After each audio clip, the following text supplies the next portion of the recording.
Assalamualaikum warahmatullahi wabarakatuh. Selamat pagi, selamat siang, selamat sore, dan selamat malam kepada teman-teman semuanya, kapanpun kalian menyaksikan video ini. Sebelumnya perkenalkan, nama saya Muhammad Syihabuddin. Saya yang akan menjadi teman diskusi kalian selama 1 semester ke depan untuk mata kuliah Operational Management Foundations. Nah, untuk video pertama ini nantinya saya akan menyampaikan kira-kira apa sih itu Operational Management Foundation itu apa, kemudian apa yang akan kita pelajari dan capaian pembelajaran seperti apa, serta penilaiannya seperti apa untuk mata kuliah ini. Nah, sebelum masuk ke apa yang kita pelajari, mungkin perlu saya sampaikan sedikit teman-teman. Saya singgung sedikit tentang mengenai Operational Management Foundations.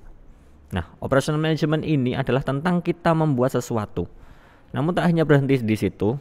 Operational Management adalah tentang membuat sesuatu lebih banyak dalam waktu yang lebih sedikit, menggunakan sumber daya yang lebih sedikit pula, tanpa mengurangi kualitas. Nah, untuk detailnya seperti apa akan kita bahas lebih banyak di video-video selanjutnya. Akan saya sampaikan dulu mengenai apa yang akan kita pelajari selama 1 semester ke depan.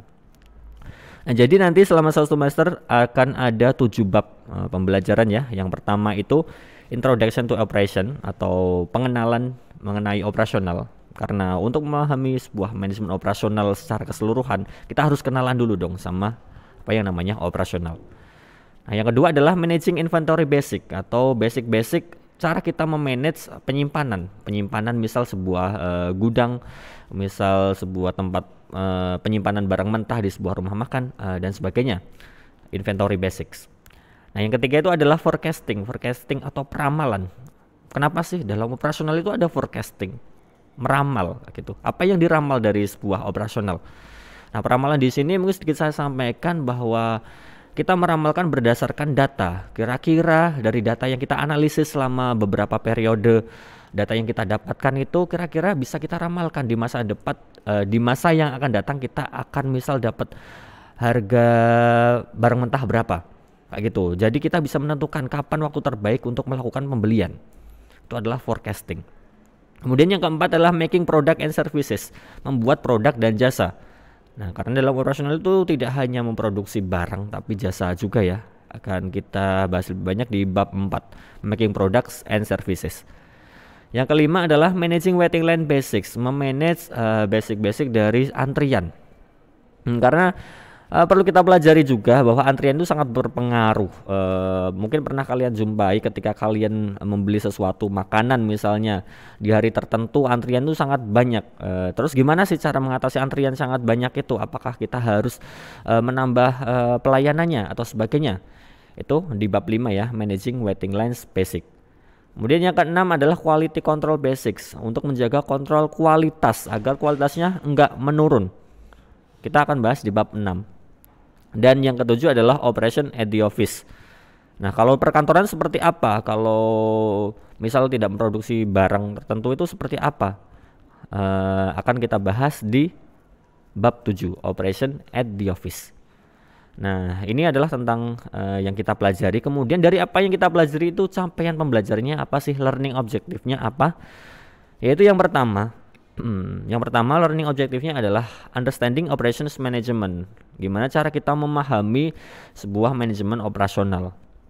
Yang kedua, making key inventory decision atau membuat kunci-kunci dari keputusan inventory atau keputusan penyimpanan.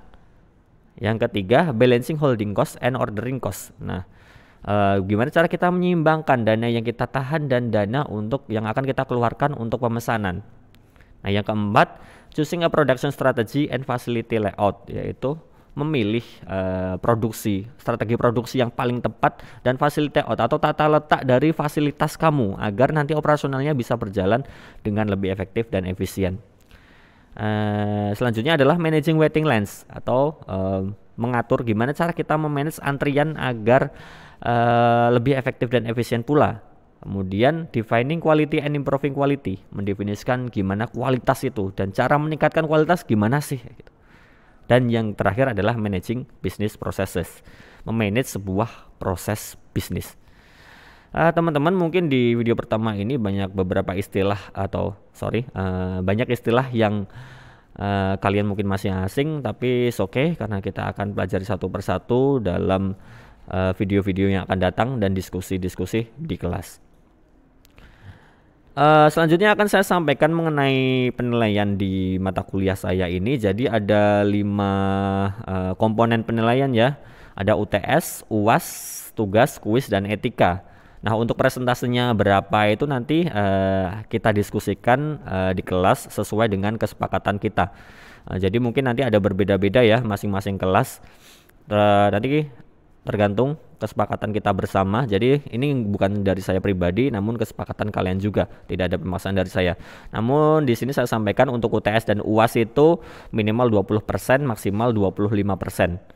Kemudian yang tugas, kuis, dan etika di sini nanti kita masih punya 50%. Misal kalau UTS dan UASnya masing-masing 25 dan kita masih punya 60%. Kalau misal UTS dan UAS masing-masing 20% yang akan kita bagi menjadi akan kita bagi ke tugas, kuis, dan etika. Sekali lagi ini nanti akan kita sepakati bersama ketika di kelas. Gitu ya teman-teman. Mungkin sekian untuk video pertama kita hari ini.